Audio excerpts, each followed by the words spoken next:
Hello friends, welcome to my channel. మీకు కనుక ఈ వీడియో నచ్చినట్లయితే తప్పకుండా లైక్ చేయండి. రామ్మూర్తి బాగీకి పెళ్లి జరగబోతుందని తెలిసి పరుగున కళ్యాణ మండపం దగ్గరికి వచ్చిన తర్వాత గుప్తా రామ్మూర్తిని ప్రశ్నిస్తూ ఉంటాడు.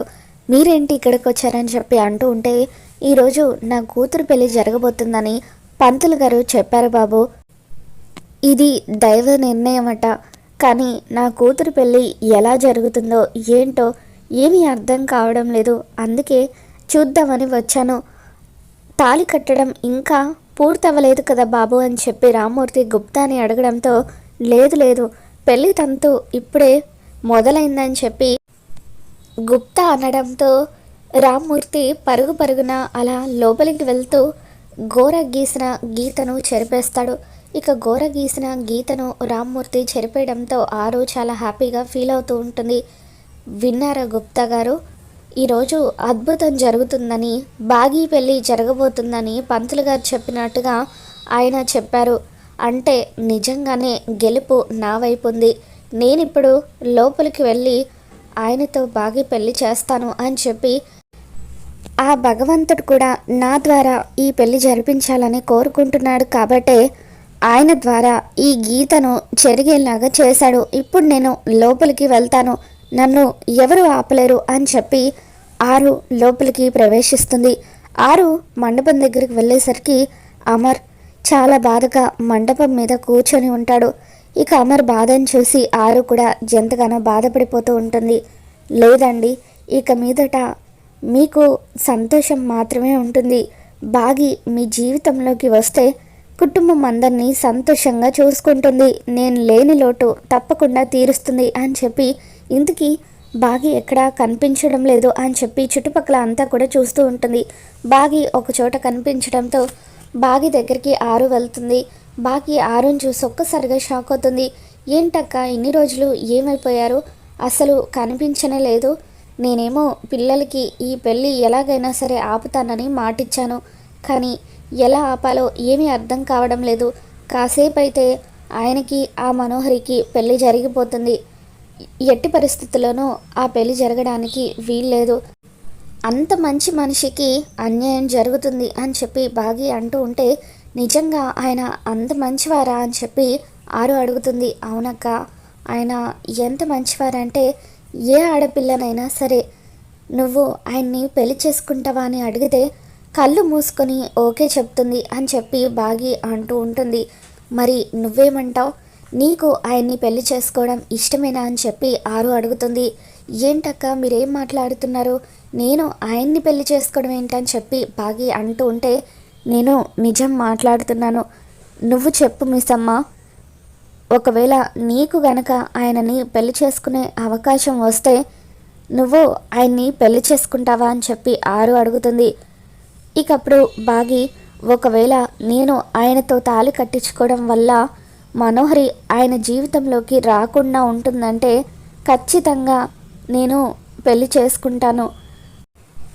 పిల్లల కోసం నా ప్రాణాలు ఇవ్వడానికే నేను సిద్ధపడ్డాను.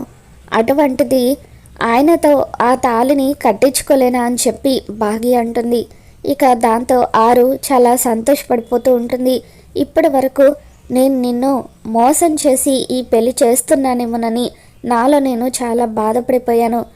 ఇప్పుడు నాకు కూడా సంతోషంగా ఉందని చెప్పి ఆరు అనుకుంటుంది.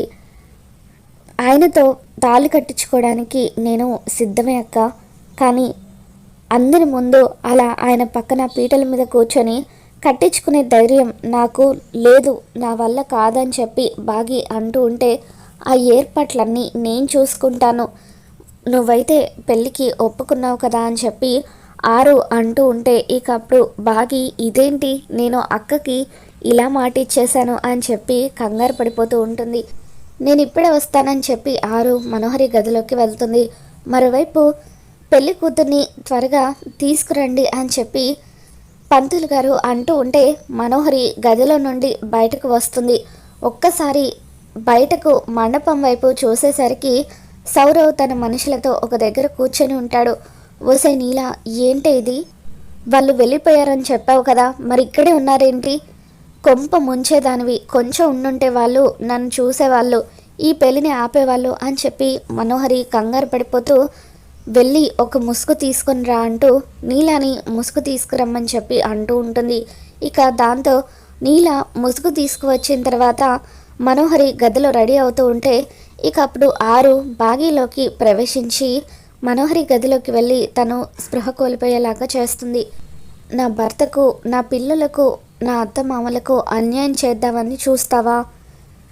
ఇప్పుడు బాగీతో నేను ఆయన పెళ్ళిని జరిపిస్తాను.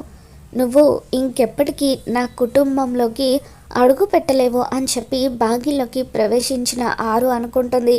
వెంటనే మనోహరి ముసుగు తీసుకొని బాగీలోకి ప్రవేశించిన ఆరు పెళ్లి కూతుర్లా రెడీ అయ్యి ముసుగు వేసుకొని వెళ్ళి పీటల మీద కూర్చుంటుంది. అదిగోండి పెళ్లి కూతురు కూడా వచ్చేసింది, ఇక ఇప్పుడు తాళి కట్టించండి అని చెప్పి అమర్ వాళ్ళ అమ్మ నాన్న అంటూ ఉంటారు. అమర్ తన పక్కన కూర్చుంది మనోహరి అనుకొని ఇక ఎంతో బాధగా అలా బాగి మెడలో 3 ముళ్ళు వేసేస్తాడు. ఇక ఎప్పుడైతే అమర్ బాగి మెడలో 3 ముళ్ళు వేసేస్తాడో ఆరు చాలా హ్యాపీగా ఫీల్ అవుతూ ఉంటుంది. మొత్తానికి నేను అనుకున్నట్టుగా ఆయనతో బాగి పెళ్ళి జరిపించేశాను. ఇక నాకు నా కుటుంబం గురించి ఏ బాధ ఉండదు. ఆ మనోహరి నా కుటుంబాన్ని ఏమీ చేయలేదు అని చెప్పి ఆరు చాలా సంతోషపడిపోతూ ఉంటుంది. బాగి మెడలో అమర్ తాళి కట్టిన తర్వాత తనతో కలిసి 7 అడుగులు నడుస్తాడు. పిల్లలు ఎంతగానో బాధపడిపోతూ మనం మిస్సమ్మని నమ్ముకొని మరొకసారి మోసపోయాము. మిస్సమ్మ ఏమీ చేయలేకపోయింది. మనోహరి ఆంటీతో డాడ్ పెళ్లి జరిగిపోయింది.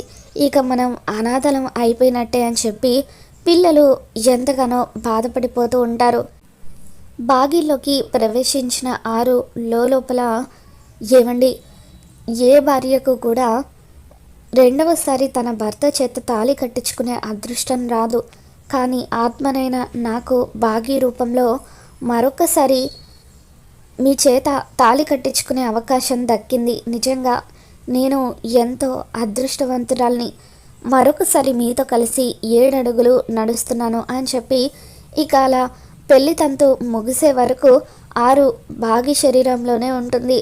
బాలిక పౌర్ణమి గడియలు ముగుస్తున్నాయి అని చెప్పి గుప్తా ఆరుకి చెబుతూ ఉంటే ఇక ఆరు బాగి శరీరంలో నుండి బయటకు వచ్చేస్తుంది.